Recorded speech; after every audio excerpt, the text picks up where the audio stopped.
What was supposed to be a lightning strike amputating the Ukrainian government has turned into a lengthy siege. Russian tactical planning is lacking in morale, logistics, and communications. Ukrainians are fighting back. They don't want to be part of the Russian backyard. Meanwhile, America and Europe are imposing severe costs on Moscow. So much so that Russia has surpassed Iran as the most sanctioned nation with a record-breaking 5,532 sanctions in total. Even in the information war, Russia is performing poorly. Every conflict is a battle for public opinion, and Russian credibility is faltering. No one is buying Moscow's justification for war. From the Baltics to the Caucasus to Central Asia, Russia's neighbors feel uneasy, ceaselessly pondering who is next on the Kremlin's hit list. All of these factors affect Russian policymaking.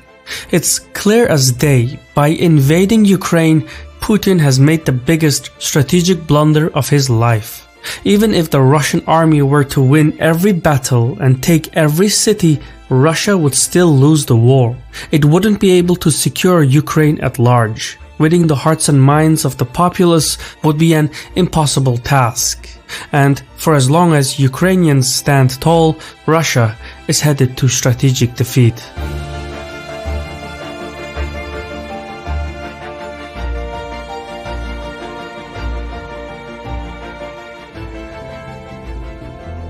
Today's video is sponsored by Ground News. Keeping up with events in Ukraine can be difficult at times. Some stories are inconsistent or confusing.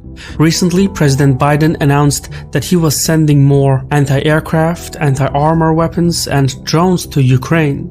The package is worth about $800 million, and it includes Switchblade 300 loitering missiles. That's a big deal. These drones can harm Russian logistics further still. But what's interesting is how this news was covered. Using Ground News's bias distribution tool, I can see that 78 news outlets reported on this story. But while left-leaning outlets made up 44%, only 14% of the news outlets were right-leaning. That's a staggering difference. And clearly, it's a story that is a blind spot for people on the right. Polarization of news can eventually lead to different political outcomes. So knowing how the news is made is just as important as the news itself. And Ground News has a host of useful tools that help me break down stories. If you're looking for a better way to stay informed about current events around the world, check out Ground News by visiting ground.news/Caspian to download the free app. Vanity is a mortgage that is deducted from the value of a person. In his 2 decades of power, Putin has crafted for himself an image of a strongman, someone who calculates his every move. Be that as it may, Putin may not be able to win the war in Ukraine on favorable terms. If military operations continue to stall, Russia could find itself stuck in a costly, senseless occupation of Ukraine. Such an occupation would drain Russian resources while bringing nothing of value in return. And even though the Russian army could gain control over southern and eastern Ukraine, subduing western Ukraine will be considerably more difficult. The western portion of the country has much more forest cover, which will prove useful for Ukrainian insurgency forces operating in that particular area. It would be a situation similar to the Ukrainian partisan conflict during World War II, when Ukrainian guerrilla fighters took shelter in the dense forests of western Ukraine and coordinated hit-and-run attacks. In a revival of such an insurgency, each destroyed Russian tank would encourage Ukrainian insurgents to resist, while each Ukrainian killed would deepen resentment towards Russians. Resentment, hate, loathing, and disgust are ugly emotions, but powerful nonetheless. Hate can move nations, mobilize entire societies, and like nourishment, it can sustain the Ukrainian insurgency for generations. Backed by the West, that Ukrainian insurgency would be heavily armed and well financed, and for as long as it operates, it would drain on the morale of Russian troops and possibly drive the Russian economy into poverty. History is packed with instances where ragtag militias ousted superior occupational armies from power. For example, in the 1950s and 1960s, Algerian guerrilla fighters found ways to break the superior French army and sap away at the political will in Paris. Likewise, even if Russia were to gain tactical gains on the ground, it would still face strategic defeat. The fundamental truth is that it is easier to conquer a country than to hold on to it. The Russians wouldn't gain what they sought out to achieve, which is a stable buffer separating the Russian heartland from the competition in NATO.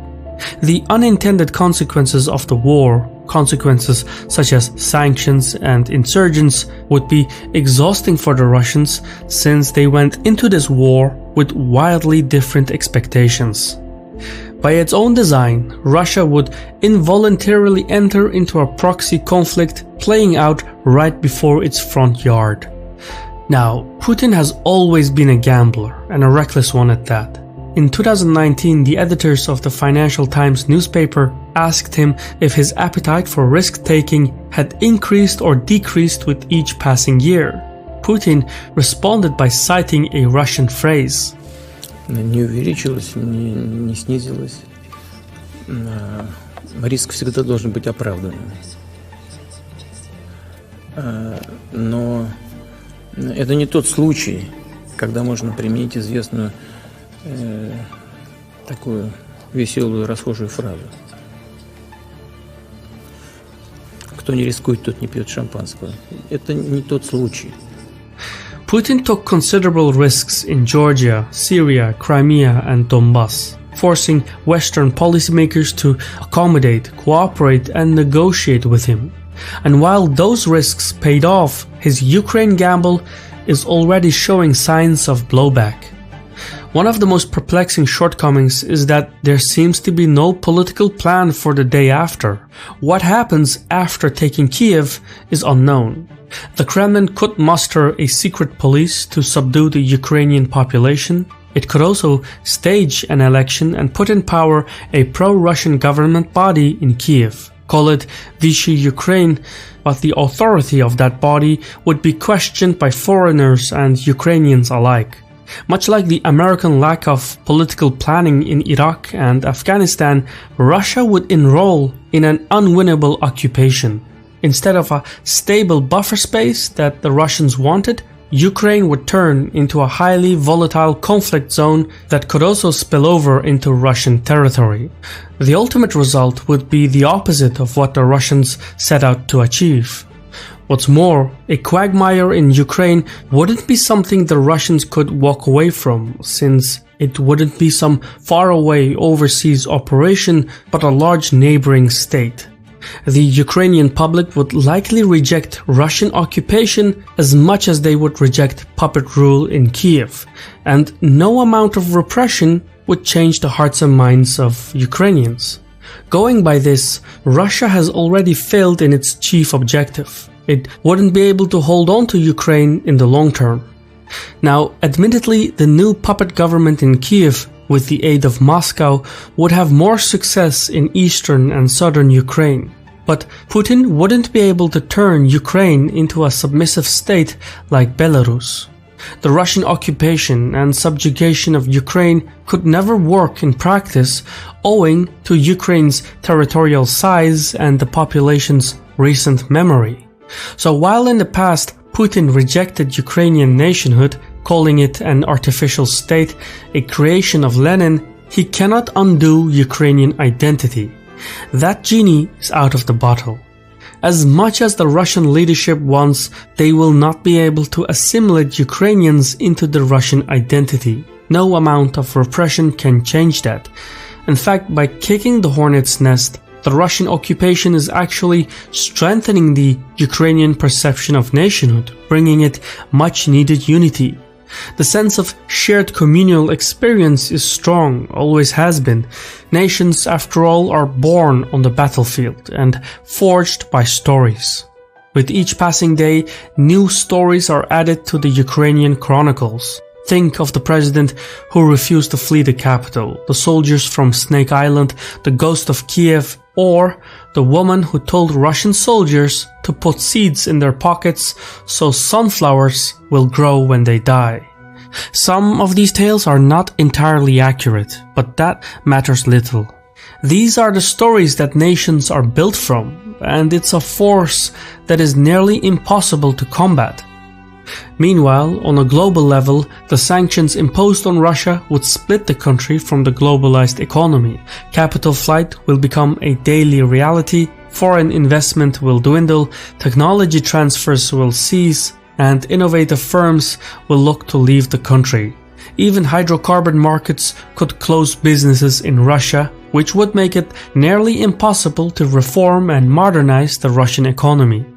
China could become an invaluable ally for the Russians, but China cannot carry the weight of the entire Russian economy. That is just not going to happen. So even if somehow Moscow manages to subdue Kiev, Russia itself could fall into ruin in the process. A key variable in the fallout will be the Russian public and its perception of political leadership.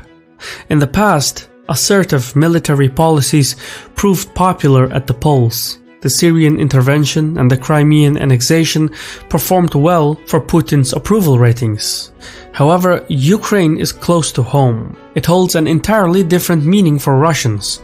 There are millions of mixed Russian-Ukrainian households, and the two nations share deep-running cultural ties. Eventually, information about the war in Ukraine will spill over into Russia proper. And as much as the Russian propaganda machine will try to conceal, twist, or disprove things, the Kremlin's rationale for war will steadily become weaker over time. In the age of mass media imagery, the Kremlin cannot exclusively rely on suppression at home to twist the narrative and keep its public content. Steadily but surely, Russia's war in Ukraine will turn into a strategic defeat, affecting Russian power within and without. It's a self-fulfilling prophecy. By thinking that there is something dangerous to be avoided, the Ukraine war has manifested into something dangerous to avoid. I've been your host Shirvan from Caspian Report. If you found this video useful, leave a like, subscribe, and click on the bell icon to receive further notifications. Thank you for watching, and Sahol.